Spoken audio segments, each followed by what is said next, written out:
agora com o Álvaro Bandeira, que é economista da Modal Mais. Álvaro, boa tarde.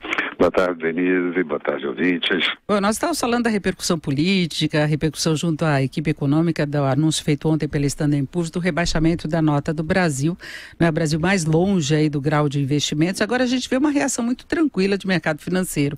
A bolsa até cai, mas 0,22% agora de queda apenas. Dólar já teve momentos de alto, agora recua 0,07%. Cotação de venda em R$ 3,216. Na verdade, a cotação continua abaixo do que se prevê para este ano, não é? Mostrando o que, Álvaro, o mercado já contava com isso ou minimizou a importância? Olha só, eu acho que tem um fato de que os mercados já contavam com isso. Afinal de contas, a própria Standard & Poor's já tinha dado sinais de que poderia mudar a nota de crédito do Brasil ainda no final do ano de 2017. Além disso, tanto ela quanto a Fitch, uma das três maiores agências de classificação de risco, também sinalizaram nessa direção. Então, os mercados, de certa forma, já estavam precificando essa possibilidade. Então, o quadro de hoje foi um quadro de abertura muito tranquilo, como você disse. Os juros já estão em queda, os DIs já estão trabalhando em queda, o dólar chegou-se lá no positivo e no negativo também ao longo da boa parte da manhã. E a Bolsa também chegou a transitar alguns momentos pelo lado positivo. Agora, pouco tempo atrás, já transitava no positivo, volta a cair um pouquinho. Claro, volatilidade é absolutamente normal, até porque temos vencimento de mercado de opções na próxima segunda-feira e isso traz normalmente uma volatilidade maior. Outro sintoma de que o mercado é absolutamente tranquilo, Denise, é o CDS Brasil, o Crédito Default Swap, uma espécie de seguro para os ouvintes, uma espécie de seguro do crédito brasileiro, que está absolutamente tranquilo, com uma pequena alta no dia de hoje. E os ETFs brasileiros, fundos ligados ao índice Bovespa, também já abriram no negativo no exterior e agora trabalhavam já no campo positivo. Então, um quadro, eu diria, de muita maturidade dos investidores com relação a isso. Tem um fato positivo, que os mercados no exterior hoje vão muito bem, obrigado. As bolsas da Ásia, quase todas elas em alta, as bolsas da Europa em alta, a bolsa americana também trabalhando com forte alta nesse momento. Então, esse quadro acaba ajudando a que a gente consiga transitar por isso de uma forma muito boa. Claro que ficam todas aquelas expectativas de que vamos ter problema no orçamento de 2019, vai ser difícil cumprir o teto de gastos se não houver reformas. E quando a gente fala de reformas, a gente não fala exatamente só da Previdência, que é a mais importante, claro, mas também de outras medidas que podem ser tomadas, como a reoneração da folha de pagamento, como o adiamento do ajuste dos servidores, esse mais complicado até porque já foi pago no primeiro mês. Então, tem uma série de outras medidas que o governo precisa tomar além da Previdência para ajustar as nossas contas fiscais, Denise.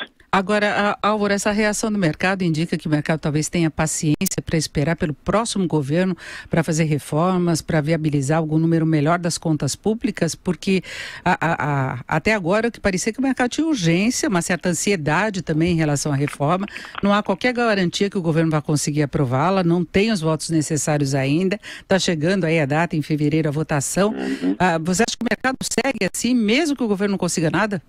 O problema é que nós temos, nesse momento, fluxo de recursos sendo canalizado para países emergentes ainda, um reposicionamento de carteira dos investidores no mundo inteiro, reposicionando na direção de assumir maior proporção de risco nas suas aplicações, nos seus investimentos, até por conta da economia global, que vem em forte recuperação, como a gente tem falado sempre. Então, você tem um quadro de fluxo de recursos para o mercado.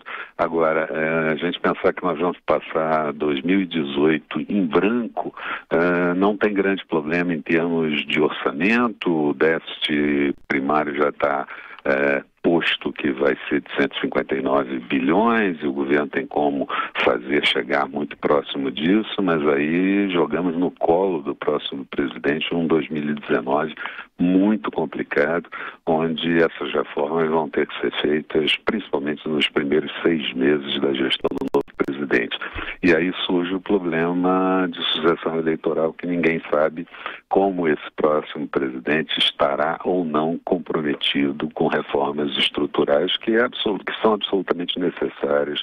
Vai aumentar a ansiedade em relação às eleições, né? Com certeza, isso vai forçar muito. E temos um outro detalhe. Agora, no próximo dia 24, TRF4, julgando o ex-presidente Lula, dependendo do resultado, coloca mais lenha na fogueira. Se for um 3-0, os mercados vão reagir muito bem.